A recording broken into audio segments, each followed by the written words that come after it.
Oh, great. There's... I was gonna say, oh, wait a minute, I can jump to another system, but I have another moon to get through.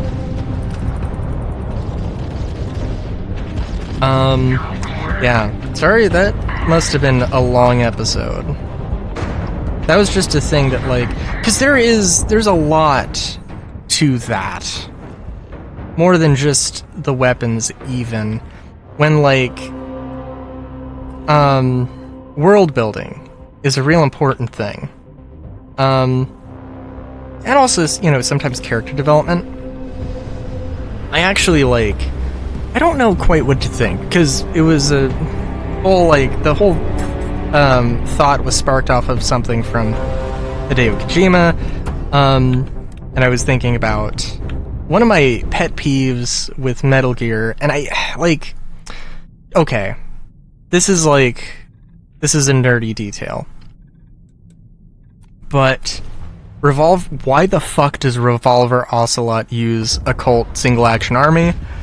I know, because he's obsessed with this cowboy aesthetic, and that's an important part of his character. I get it. Where the fuck would you get a cult single-action army in, the Cold War, in Cold War Russia, Soviet Union? I mean, yeah, you would be able to find one, sure. But Russia is notorious for dishing out old weapons, is keeping a lot of stuff in storage, and hanging on to it for a very long time. And there's a better revolver to use. There's a more historically accurate revolver to use, which would be the Smith & Wesson Russian model, number 3 Russian model. The Schofield revolver that in Red Dead Redemption, and Red Dead Redemption 2 and Red Dead Online, that gun was made for the Russian army, for Imperial Russia. It was also made for Japan, funnily enough. And then, eventually got replaced with their own unique designs. But at the end of the day, I mean, like, that would have made more sense from a historical standpoint, and I do think there is a part about it being an American revolver, and, like, a very important historical American revolver, and that's also part of the character. But also, like, it's seen as, like, and maybe I need to, like, go back and, like, reevaluate Revolver Ocelot's character, but it seems like it would make more sense to me that, he would use the very fancy, maybe not, like, super fancy, but perceived as fancy revolver. That just makes more sense to me.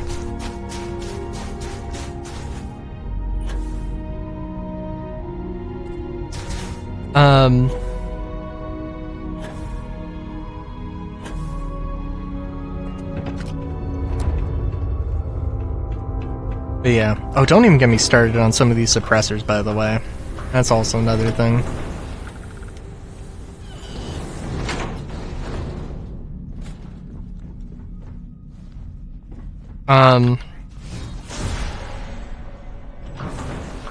But yeah. There was also... But yeah, sorry. Like, I feel like there's also an element of... There's an element of world building you could do through technology, through equipment. I think, like, there are games that have done this, and I can't think of any examples. I don't know about weapons. Actually, you know what? No, Star Wars. Star Wars does this, definitely does this, where, like, you have the X-Wing, and you have the X-Wing that's, preceded by the ARC 170 and the Z95, and you can see, and especially, like, the Naboo Starfighter, and the Naboo Starfighter is, like, a ship that you just would not see in the original trilogy, but you would see it in the prequels. And, you know, there's, like, why it would exist at this point in time versus this point in time, and all that kind of a thing. Now, I mean, and I'm not actually 100% on the lore, but, you know, like, it's, you know, this very fancy, well, handcrafted ship, you know, commissioned by a, you know, particularly rich, well-off government. And I assume that the Naboo starfighter and a lot of Naboo ships stopped getting made when the Empire came around. I'm not 100% sure on the lore on that one. That just makes... That just seems more sensical to me. That, like, this is actually kind of like a point of pride and cultural, like... cultural distinction that, you know, Naboo has. And then it gets completely eaten up by the Empire in this unified vision, and unified fascist regime. Yeah. It's definitely one thing that I do like. Hang on. My foot has fallen asleep. And it's the thing that I desperately want to, also that lighting could be better.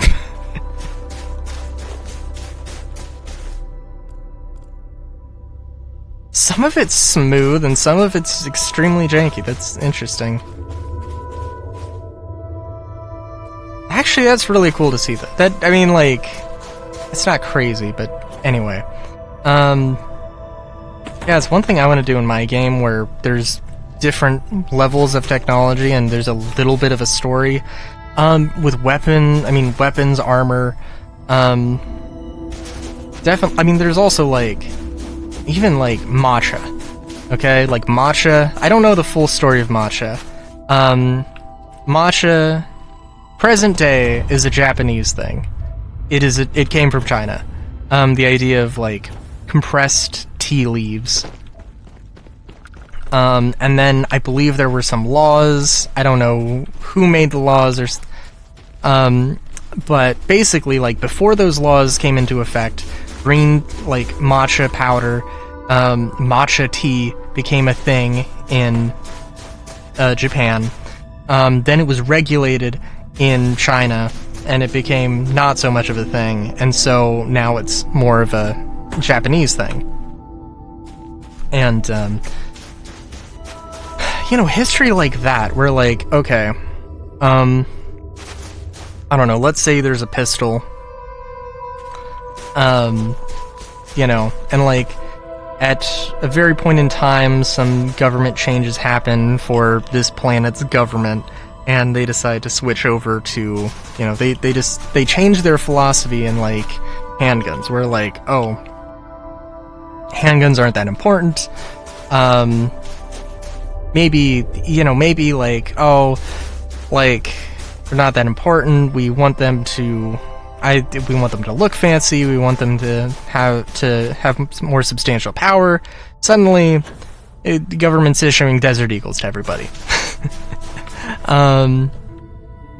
You know, and then somebody comes back and it's like, well, and, you know, like, I mean, actually, genuinely, okay, imagine, like, we go from the M17 SIG in the US to Desert Eagles, okay? And then somebody comes back and it's like, well, okay, for some reason it sticks for 50 years. People come back to it and they're like, well, we don't really need 50 Action Express or 44 Magnum or whatever the fuck. But we kind of like we kind of like a big handgun. So, like, suddenly, instead of using Browning tilting barrel short recoil actions, we're now using, you know, short piston driven. I think the Desert Eagle is a short stroke gas piston, rotating bolt pistol. But instead of 50 Action Express, we're using it in like 9mm or something. And it's just like there's one little historical gap, and then that gives you a sort of idea of, you know, the character of this entire country. It maybe not the entire country necessarily, right? But it gives you sort of this backdrop to work off of, you know, bigger is better.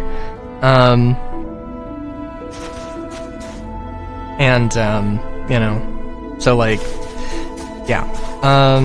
And like definitely spaceships I think are definitely a cool thing, a fun thing if you're going to do anything in space, whether it be science fiction or science fantasy.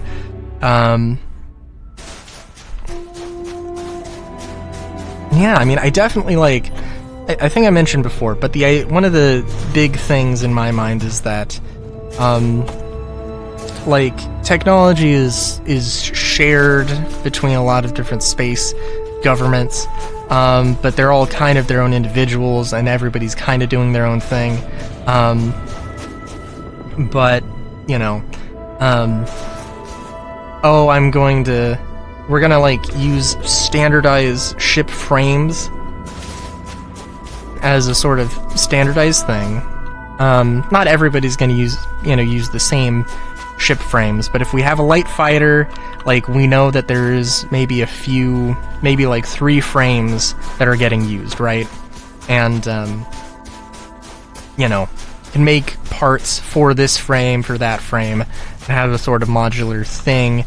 It's not going to matter to the end user very much, but like, it's, you know, can be like, if I take my fighter from the Delton system to the Clavicus system, I know that my, you know,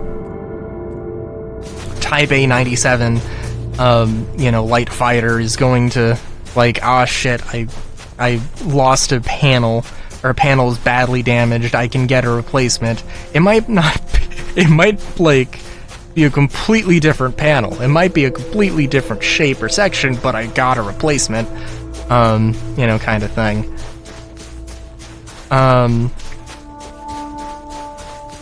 And that, honestly, seems like just a really... Well, for one thing, it seems like a really fun thing to play around with, right? A modular shipbuilding system, but not something something that has a lot of bespoke options. Sort of not, like, super free modularity like something like Space Engineers or Starfield. I'm trying to think. I want to say, for some reason, My Sims Racing is coming to mind, and like My Sims Sky Heroes. There are better examples, but those are the ones that come to mind because I've played those games. GTA, where you know, you can, like, some cars you can change, like, fenders, or you can change what's in your the bed of your truck, but it's not like a modular thing that you can just swap between every truck, you know? I suppose. But then imagine if, you know, there was... Well, okay, but yeah. Then imagine if you could take, you know, the bed of your truck, and, like, as long as it's the same frame, you know, you can put the thing... You know how modularity works. And yeah, definitely wanting to have... But yeah, I it's definitely a thing. Of course, armor, and a lot of things. Like, it's a thing that I need to, like, sit down. I need to sit down and shut the fuck up and nerd the fuck out, and just develop lore, because I want to. I also think, like, I have ideas for, like, stories. And I think there's, like, this micro versus macro thing. Sometimes I think I really like the micro, sometimes I really think I like the macro of things. Where, like, world building? Hell yeah. But, like, actually telling a specific story? I mean, like, I can't just do that. I have to have some stuff to work off of. Like, I know I've been thinking and occasionally developing ideas for my cyberpunk tabletop game that would probably never happen. But,